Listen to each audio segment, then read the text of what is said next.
రాజులు దిగొస్తారు. ఎవరితో మాట్లాడటానికి? ప్రవక్తలతో మాట్లాడటానికి, దేవుని ప్రతినిధులతో మాట్లాడటానికి రాజులు దిగొస్తారు. ప్రియమైనటువంటి దేవుని సంఘమా, ఈరోజు నిన్ను దేవుడు పరిశుద్ధాత్ముని చేత అభిషేకించి ఒక ప్రవక్త వలె నీవు నిలబెట్టాలి అని అనుకుంటే మరి నీ పరిస్థితి ఏంటి?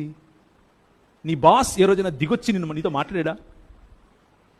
లేదు బ్రదర్, అదంతా ఓన్లీ ఈ 4 గోడల మధ్య బ్రదర్, ఇక్కడ నుంచి బయటికి వెళ్తే మళ్ళీ వేరే బ్రదర్, సిమ్ కార్డు మార్చేస్తాం అంటారా? No no no. Our life is to confront powerful so that we comfort the powerless.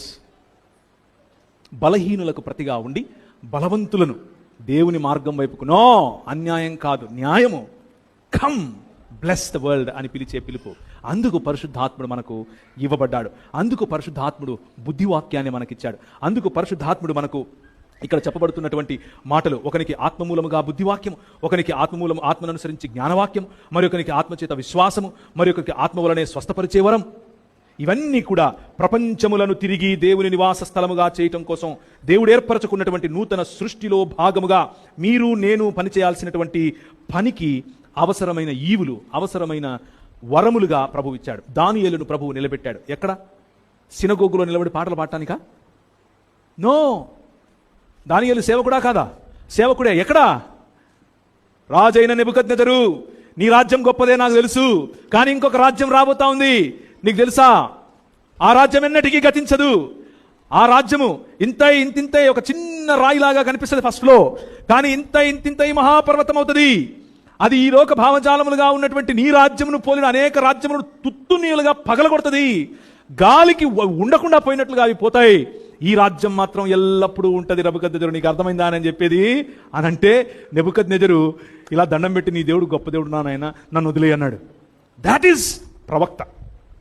పరిశుద్ధాత్ముని యొక్క అభిషేకం ఇందుకు. అంతేగాని కళ్ళు మూసుకొని రేపు మీ ఇంట్లో వంకాయలు వండుకుంటారా, టెంకాయలు వండుకుంటారా చెప్పడం, కళ్ళు మూసుకుని ఏదో అమ్మా లచ్చమ్మా నువ్వు ఎర్రచీర కట్టుకున్నావు అని చెప్పడం, ఇదంతా కాదు. ఇదంతా ఒకవేళ అలాంటిది ఉండవచ్చేమో, కానీ దానివల్ల ప్రయోజనం ఏమిటి?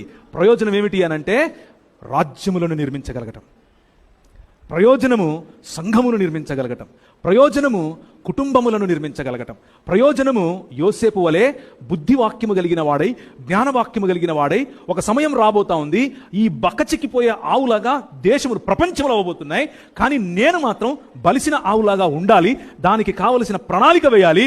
ఎక్కడ? ప్రైమ్ మినిస్టర్ లాగా. పరిశుద్ధాత్ముని అభిషేకం వాక్యపు వెలుగులో జీవిస్తే రాబోయే రోజులకు ముందుగానే తత్పరుడై వేసేటటువంటి ప్రణాళికలు కనిపిస్తుంది.